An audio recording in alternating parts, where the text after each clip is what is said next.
ontdek die waarheid van die Bybel, die boek Spreuke deel 147. Ek is professor Hannes Redlinghuis van die Eerste Gemeente van Javashua in Suid-Afrika, Pretoria, Montana, ook internasionaal.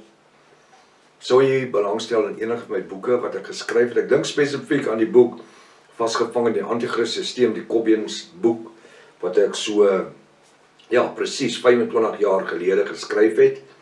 En die goed wat ek daarin gesê het, het presies elkeen waar geword.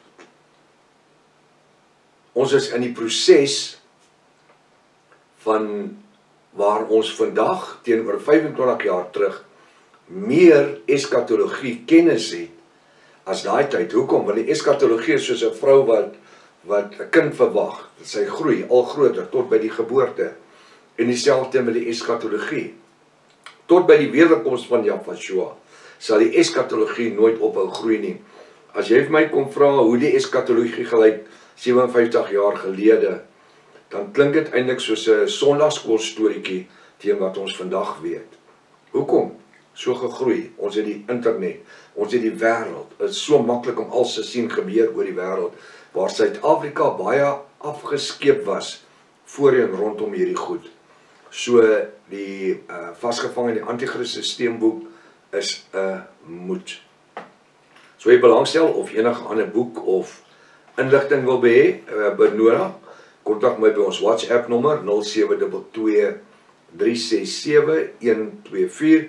Gaan net na my webtuiste https://. Hierdie voorste stuk is baie belangrik. https://javashua.co.za. As dit dalk die eerste keer is dat u na die reeks kyk, is verskriklik welkom. Gaan na deel 1, begin reg voor u reeds 'n magdom inligting gemis.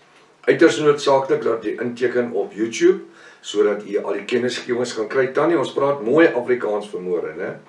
Sodat jy al die kennisgewings kan kry en ook deel dit met u vriende en familie. Dis lewensveranderend. Lewensveranderend. Skryf nog 'n pen en die 33 Bybel is uiters belangrik, of die Restoration of the Original Sacred Name Bible. Kom ons bid saam. Ons wil vanmôre toesing en eer, wonderbaar, raadsman, sterke Elohim, vredevors, die lelie van die dale, die blinkende môrester.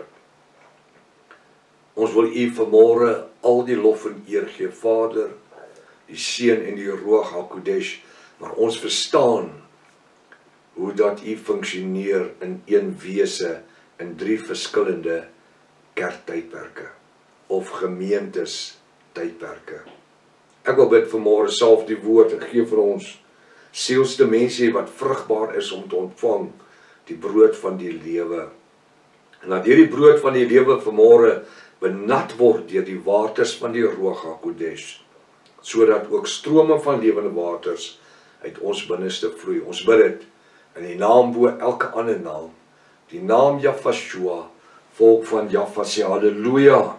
Halleluja, julle Javiste, halleluja. Prys hom. Ons is besig met die boek Spreuke, hoofstuk 12, vers 8. As jou koning Dawid ooreenkomstig sy insig word 'n man geprys. Ooreenkomstig dit wat hy doen. Die goeie dinge wat hy doen. Ek het nog nooit gehoor iemand word geprys wat 'n moordenaar was of wat kinders verkragt het of nee. Ooreenkomstig sy insig en haar insig word 'n man en ek wil sê ook 'n vrou geprys. As ons die werk van die evangelis doen, sal ons ooreenkomstig geprys word. Nou daai geprys op die einde vir my is 'n ander betekenis vanmôre. Sal beloon word. Halleluja. Want die Bybel sê dat die arbeider is sy loon werd. So sien net ook, prys jou nie. Nee, jy ontvang beloning. As u 'n ambagsman was, ek was 'n ambagsman baie lank tyd van my lewe toe ek jonk was. Jy kan nie Vrydag in die ry staan om jou salaris te kry, as jy nie die hele week by die werk was nie. As jy net 2 dae van die week daar was, dan moet jy verstaan, jy gaan net 2 dae se salaris kry. Want daai fabriekbase en daai ouens, hulle is so vrygewig, hulle nie sommer vir die ekstra 3 dae gaan betaal nie.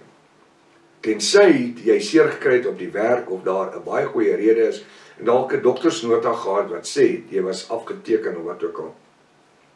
Maar die woord sê, jy word ooreenkomstig geprys. Ooreenkomstig sy insig, sy kennis, ooreenkomstig sy betrokkenheid, hierdie insig, betrokkenheid waar? In die koninkryk van Jaffa. Dit waar om alles draai. Is wat doen ek en u, om hierdie wonderlike evangelie in die wêreld uit te dra? Ons gaan ooreenkomstig beloon word. Ons werk nie vir sy katolieke nie. Katolieke glo die harder die werk, die beter posisie kry in die hemel. Ons is nie katolieke nie. Die Bybel sê, die arbeider is sy loon werd. Die man wat ooreenkomstig insig het, word geprys. Geprys word beloon. Jy het die reg om 'n loon te verwag. Jy ken ons die vergelykenis van die talente. Die ene 10 gekry, 1 5 en die ander het 1 talent gekry. En die ou met die 1 talent het dit gaan wegsteek. Ons kan dit nie wegsteek nie. Ons is nie almal dieselfde begaaf nie. Ek mag kennis hê in die eskatologie, want dit is my passie vir 57 jaar. Maar iemand anderster kan weer insig hê in 'n kar se engine. Alhoewel ek meganies is, maar daai persoon is opgelei in elektronika en al die goed, en hy weet hoe om, ek is nie. Verstaan jy wat ek sê? So diens en ooreenkomstig, die insig, die kennis. Dit wat Jaffa vir ons gegee het. Ons het elkeen 'n rede hoekom ons kan hoef te sê, ons is moeg, ons wil nie aangaan nie. Ons het almal 'n rede. Dag en nag voor die rekenaar, besig met die 3de lekkaarstudiegus Bybel. Ek het al die rede om te sê ek is moeg, ek is mat. My brein is sif. Maar weet jy wat? Ons sal 'n loon ontvang. En ons loon is nie op die aarde nie. Alhoewel ek glo ook dat Jaffa ons alreeds as Jafiste beloon op sekere maniere op die aarde. Maar die krone word in die hemel ontvang. Halleluja, as ek dit so in terme kan sê. Die ooreenkomstig sy insig word 'n man of 'n vrou geprys, beloon. Maar 'n verkeerde van hart of sielsdimensie sal verag word. 'n Leiaard het geen reg nie. 'n Leiaard kan nie kom en hom kom toeëien in dit wat u voor gearbeid het nie. Hy is nie sy reg nie. Wanneer ons betrokke is, val ons in 'n totale ander groep. En ons bepaal, ons handeling bepaal in watter een van die 2 groepe val het. Dis of links of regs, of reg of verkeerd. So maklik soos dit. Hy sê in vers 9, wie gering geag word en 'n slaaf het, is beter as hy wat hom vernaam aanstel en gebrek aan brood het. Hierdie een speel 'n groot rol by baie Afrikaners, Suid-Afrikaners, waar die ouens 'n grootsheidwaan het. Die een wil groter as die ander een wees, die ander wil hoër as die ander een wees. Die een wil beter wees. Ek sê nie ons moenie studeer nie. Ek sê nie ons moet onsself toerus na die beste van ons vermoë vir die koninkryk van Jaffa en Jaffa-Shua. As ek praat van persoonlik, as ek nie jare terug met die studies en navorsing en betrokke was my hele lewe lank nie, het ek nie al die kennis gehad om met u te deel nie.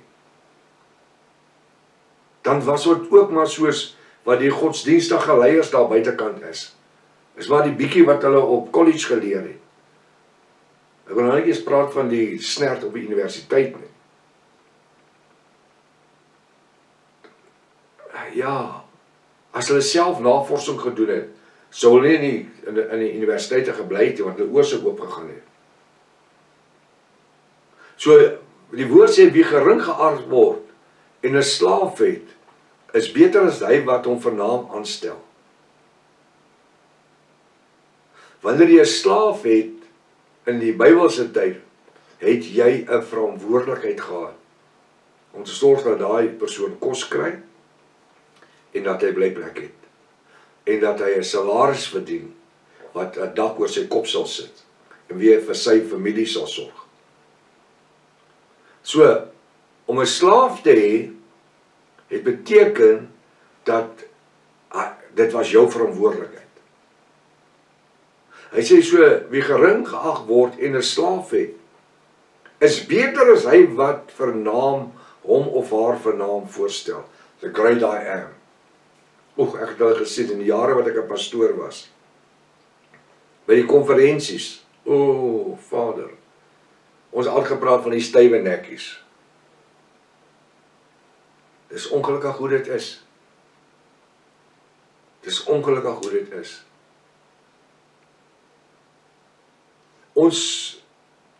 Wat sê koning Salomo vanmôre? Hy sê, ons moenie iets probeer wees, wat ons nie is nie. Weet jy hoekom? Want dit gaan jou aftrek. Dit gaan jou geestelike spoed breek. Ons wil onsself nie vir naam aanstel, en aan gebrek hê, aan brood nie, of aan voedsel nie. En wanneer ons voor Jahwe is, deur die Ruach, sê die woord, is ons 'n oop boek. Daar's niks wat ons kan wegsteek nie. Baie keer kom mense en vernaam nuwe bekeerlinge, hulle is in 'n stase oor die bediening en oor die professor en pastorika. Ek sê net, Jahwe, al die eer, al die lof, al die heerlikheid, vir sy grootheid en sy goedheid, en vir dit wat hy doen. Hoekom? Want hy is gister, vandag en tot in alle ewigheid, is hy presies dieselfde. En ek sê dit altyd, sy standaard het nog nooit verander nie. En as ek en u vanmôre in die standaard van Jahwe wil funksioneer, want hy sê, die woord sê, ons is mede-erfgename van dit wat Jahwe ontvang het. Inteendeel kom die woord, hy sê nie net, ons is meer as erfgenaam nie. Hy sê, julle is 'n koninklike priesterdom. Wat? 'n koninklike priesterdom. Wat het Melchisedek so wonderlik gemaak? Wat het Melchisedek so wonderlik gemaak? Wel, hy was 'n koning en hy was 'n priester. Hy sê ons is deel van 'n koninklike priesterdom. So ons wandel in die orde van Melchisedek. Maar ek het nie veel met Melchisedek te doen nie, want hy was ook 'n ou wat sonde gehad het. Het jy dit geweet? Oor nie wanneer jy luister wat Paulus sê nie. Nee. Hy moes ook maar vir homself eers 'n offertjie brand. Maar weet jy wat, ek ken vanmôre hom. Want toe hy gekom het as die hoofpriester aarde toe, 2000 jaar terug, om vir ons 'n nuwe testamentiese verbond te gee, geskrywe met sy eie bloed. Nie die bloed van bokkies en lammetjies nie, met sy eie bloed. Het hy nie 'n priester geword nie. Hy het die hoofpriester geword. En hy het nie nodig gehad om agter Melchisedek te staan, omdat hy volgens die orde van Melchisedek gekom het nie. Ek het al in die Hebreërs reeks, jy moet gaan luister, Hebreërs 1 deel 1, begin by Hebreërs 1 deel 1, stap deur hom. wanneer jy daar by Hebreërs 7 kom, dan vat ons aan Melchisedek en die tiendes wat Abraham gebring het. Tiendes, dit was 'n tiende, maar wanneer ons kom by Melchisedek, kom ons bly by Melchisedek, dat hy die koning van Salem was. So hy was maar net 'n koning. Hy was maar net 'n koning. Maar dat hy 'n mens was, gering geskat teenoor Jahvashua. En ek vra vir die ouens wat so aangaan oor Melchisedek. Sê vir my, het hy op water geloop? Nee. Het hy blinde se oë oopgemaak? Nee. Het hy iemand uit die doodheid opgewerk? Soos Jairus? Nee. Het hy gesterf en opgestaan uit die doodheid? Nee. Het hy lewend in die hemel opgevaar? Nee. Het hy aan iemand 'n belofte gegee dat hy terugkom om ons te kom haal? Nee. Nou hoe kan Jahvashua dan volgens die orde van Melchisedek hoëpriester geword het? Hy het niks gedoen nie. Hy was net koning en priester van die land Salem. Dis al wat hy was. Koning en priester gelyktydig. En Jahvashua is baie meer. Hy's koning, seun en priester. Verlosser, saligmaker en redder. Alfa, Omega, die begin en die einde. Die eerste en die laaste en hy wat kom, halleluja. Hoe kan jy my verduidelik? Hy het hoëpriester geword volgens die orde van Melchisedek. Terwyl Melchisedek nie eers hoëpriester kon gespel het nie. Hy was 'n priester. Hy het die tempel in 'n priesterlike hoedanigheid bedien. Verstaan jy wat ek van praat? Maar Jahvashua vanmôre, wat aan die regterhand van Vader Jahva sit, hy sê hy tree vir ons in. Hy is ons voorspraak. Hy is vanmôre vir ons die deur wie ons kom by die Vader. Die woord sê niemand kom tot die Vader behalwe deur die Seun nie. Maar vanmôre ken ek hulle nie net in titels as Vader en Seun nie. Ken hom vanmôre as Jahva en Jahvashua. Hy is die lam deur wie ons tot die Vader kom. Halleluja. Hier is 'n boodskap wat ek ook kan preek vir die volgende 2 ure. Gaan doen so 'n bietjie jou eie huiswerk vir die dag. Dink daaraan hoe bevoorreg is ons om ware Jahviste vandag genoem te word. En kom ons lewe soos Jahviste. Tot môreoggend, as dit Vader se wil is. Maranatha. Jahvashua kom weer. Halleluja.